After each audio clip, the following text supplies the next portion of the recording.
Assalamualaikum warahmatullahi wabarakatuh. Perkenalkan, nama saya Nuri Nahar, NIM J141700047. Di sini saya akan menyampaikan rancangan penelitian saya yang berjudul Analisis Karakteristik dan Motivasi Mahasiswa IPB yang mengalami problematika akademik di bawah bimbingan Bapak Insinyur Aam Alamudi MSI dan Ibu Dr. Utami Dia Saputri SSI MSI. Pembahasan pada kali ini yaitu pendahuluan, tinjauan pustaka, metodologi penelitian, dan daftar pustaka. Institut Pertanian Bogor merupakan salah satu perguruan tinggi yang bertujuan untuk menciptakan sumber daya manusia dan mutu pendidikan yang berkualitas. Salah satu indikator keberhasilan dari suatu program pendidikan dapat dilihat dari tingkat problematika akademik yang berimplikasi pada keberhasilan akademik, di mana keberhasilan akademik mahasiswa dapat dinilai dari segi ketepatan waktu dalam menyelesaikan studi. Pada mahasiswa angkatan 2016, tercatat 26% mahasiswa tidak mampu menyelesaikan studi dengan tepat waktu. Meskipun angka ini menurun dari tahun sebelumnya, tetapi masih perlu dilakukan evaluasi untuk meminimumkan mahasiswa yang tidak mampu menyelesaikan studi tepat waktu. Keberagaman latar belakang mahasiswa seperti jenis kelamin, asal daerah, dan keluarga memperlihatkan adanya karakteristik yang berbeda-beda. Selain itu, beragamnya keaktifan dalam mengikuti perkuliahan menunjukkan terdapatnya motivasi dalam diri mahasiswa. Kedua hal tersebut menjadi penting untuk dikaji sebagai evaluasi dalam merencanakan metode pembelajaran, sehingga dapat tercapainya keberhasilan akademik. Metode yang digunakan dalam penelitian ini yaitu analisis faktor dan analisis deskriptif, di mana analisis deskriptif mampu menggambarkan karakteristik mahasiswa dan analisis faktor mampu menggambarkan motivasi dalam diri mahasiswa.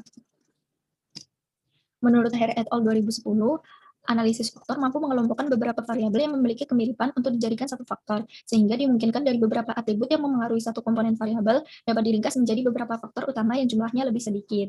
Selain itu, analisis faktor dapat menganalisis pengembangan pengukuran untuk bermacam-macam variabel yang tidak dapat diukur secara langsung, seperti tingkah laku, pendapat, pengetahuan, dan kepribadian. Terdapat dua pendekatan utama pada analisis faktor, yaitu exploratory factor analysis atau EFA dan confirmatory factor analysis atau CFA. EFA merupakan suatu metode eksplorasi data bagi peneliti dengan menyediakan informasi tentang berapa banyak jumlah faktor yang dibutuhkan dalam mewakili data. Sedangkan CFA merupakan metode yang digunakan untuk menguji seberapa baik variabel yang diukur dapat mewakili faktor yang terbentuk sebelumnya, menurut Lee 2007. Dalam beberapa kasus, terdapat kondisi di mana variabel laten atau faktor tidak dapat diukur secara langsung melalui indikator penilaian, melainkan melalui variabel laten yang lain. Sehingga dalam kasus ini digunakan second order confirmatory factor analysis. Tujuan dari penelitian ini yaitu yang pertama, mendeskripsikan karakteristik mahasiswa IPB angkatan 2016 dengan kategori lulus tidak tepat waktu atau lebih dari 8 semester. Kemudian yang kedua, mengetahui gambaran faktor motivasi mahasiswa IPB yang mengalami problematika akademik dalam menempuh masa studi yang telah ditentukan. Tinjauan pustaka. Indikator motivasi mahasiswa. Menurut Sumartini dan Bisman 2018, masa studi mahasiswa dipengaruhi oleh motivasi menyelesaikan studi melalui faktor internal dan faktor eksternal. Sedangkan menurut Maulana dan Pranitasari, motivasi mahasiswa dalam menyelesaikan studi dipengaruhi oleh faktor efikasi diri, kebutuhan akan prestasi, dan lingkungan kampus yang dapat diukur melalui beberapa indikator, di mana indikator efikasi diri dalam motivasi menyelesaikan studi menurut Brown et al. Dalam Junianti et al. 2016, yaitu sebagai berikut. Sedangkan indikator kebutuhan akan prestasi menurut Maulana dan Pranitasari 2020 yaitu sebagai berikut. Kemudian, exploratory factor analysis. Terdapat perbedaan antara analisis komponen utama dan exploratory factor analysis, di mana pada analisis komponen utama atau PCA menjelaskan hubungan antar variabel melalui kombinasi linier variabel lain, dalam hal ini variabel asli. Sedangkan pada EFA menggambarkan hubungan variabel yang diamati melalui kombinasi linier variabel laten. Model EFA menurut Johnson dan Whitson 2007 yaitu sebagai berikut. Dengan asumsi sebagai berikut. Sebelum melakukan tahap selanjutnya, dalam EFA dilakukan pengujian hipotesis matriks korelasi sebagai berikut. Yang pertama yaitu uji Bartlett. Uji Bartlett digunakan untuk menguji apakah di antara peubah terdapat korelasi atau tidak dengan melihat matriks korelasi identitas. Dengan hipotesis H0 di antara peubah tidak ada korelasi, dan H1 di antara peubah terdapat korelasi, dengan statistik uji sebagai berikut. Kemudian, yang kedua yaitu statistik Kaiser-Meyer-Orkin atau KMO. KMO digunakan untuk mengetahui apakah data observasi layak dianalisis lebih lanjut dengan analisis faktor atau tidak. Nilai statistik KMO minimal 0,5 dengan rumus KMO yaitu sebagai berikut.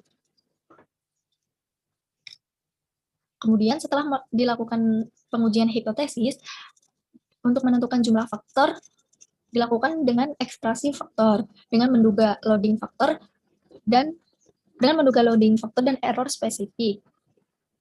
Dengan rumus loading faktor sebagai berikut dan matriks digabungkan ragam khusus error spesifik yaitu sebagai berikut.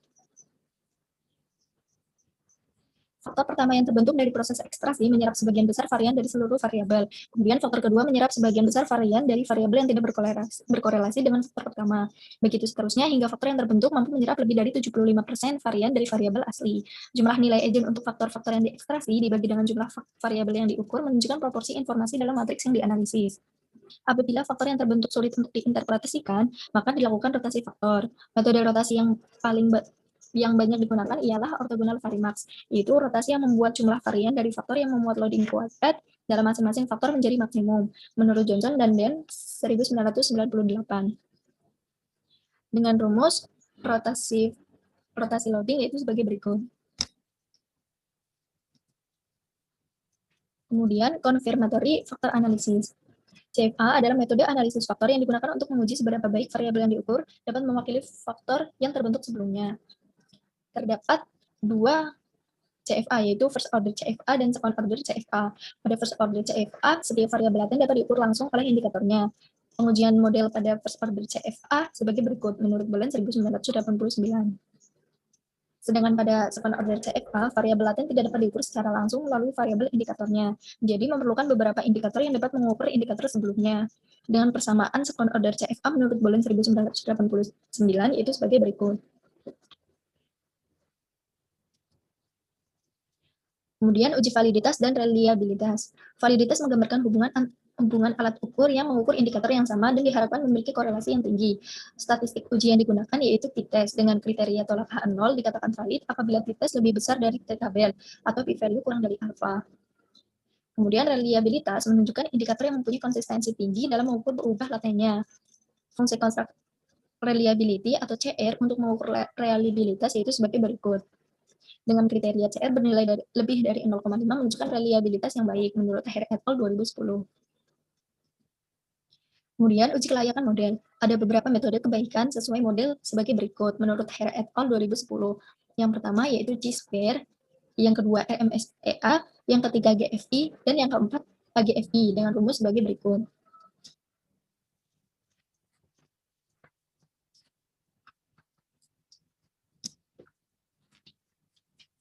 Kemudian metode penelitian. Data yang digunakan adalah data primer dan data sekunder. Data primer diperoleh melalui survei dengan kuesioner menggunakan skala Likert, dan data sekunder diperoleh dari Direktorat Administrasi Pendidikan dan Penerimaan Mahasiswa Baru. Populasi yang digunakan yaitu mahasiswa IPB dengan waktu lulus lebih dari 8 semester untuk angkatan 2016 dengan jumlah 1041. Dengan populasi masing-masing fakultas itu sebagai berikut. Data pada penelitian ini terdiri dari fakultas yang berbeda, sehingga memungkinkan adanya perbedaan motivasi mahasiswa antar fakultas yang dapat dipengaruhi oleh beberapa faktor. Jika terdapat perbedaan kelompok, maka untuk memperoleh informasi yang akurat tentang populasi dapat dilakukan dengan memilih sampel dari setiap kelompok dengan menggunakan stratified random sampling dengan 10 strata berdasarkan fakultas. Kemudian didapatkan ukuran contoh yaitu sebanyak 289, di mana ukuran contoh di setiap fakultas dengan alokasi proporsional itu sebagai berikut.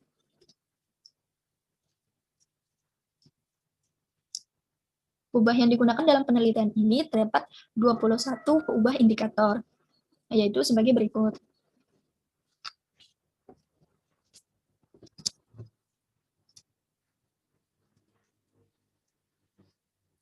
Kemudian prosedur analisis data. Langkah-langkah dalam melakukan analisis, yaitu yang pertama melakukan eksplorasi data. Kemudian melakukan analisis EFA dengan terlebih dahulu menguji korelasi dengan uji KMO dan uji Bartlett, di mana pada uji Bartlett diharapkan antar peubah terdapat korelasi dengan statistik uji sebagai berikut. Kemudian nilai KMO untuk melihat kelayakan data dengan kriteria minimal 0,5 dengan rumus sebagai berikut. Kemudian setelah melakukan uji korelasi, dilakukan ekstraksi faktor untuk mendapatkan jumlah faktor dengan menduga L dan C menggunakan metode komponen utama dengan rumus sebagai berikut. Kemudian setelah didapatkan faktor, apabila faktor yang terbentuk sulit untuk diinterpretasikan, maka dilakukan rotasi faktor dengan metode rotasi yang digunakan yaitu orthogonal varimax dengan rumus sebagai berikut.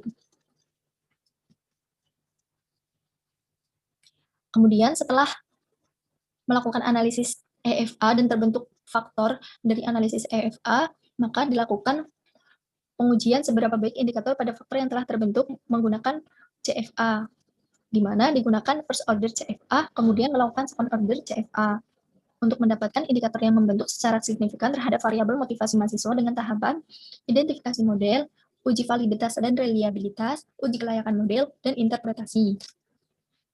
Di mana pada reliabilitas menggunakan rumus CR yaitu sebagai berikut, dengan kriteria CR bernilai lebih dari 0,5 sehingga dikatakan reliable. Untuk uji validitas digunakan melalui t-test, di mana kriteria t-test lebih besar dari t-tabel atau p-value kurang dari alfa.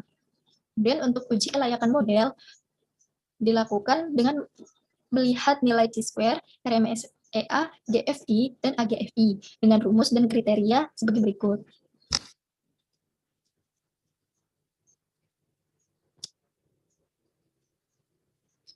Kemudian setelah melakukan analisis CFA, yaitu dilakukan interpretasi.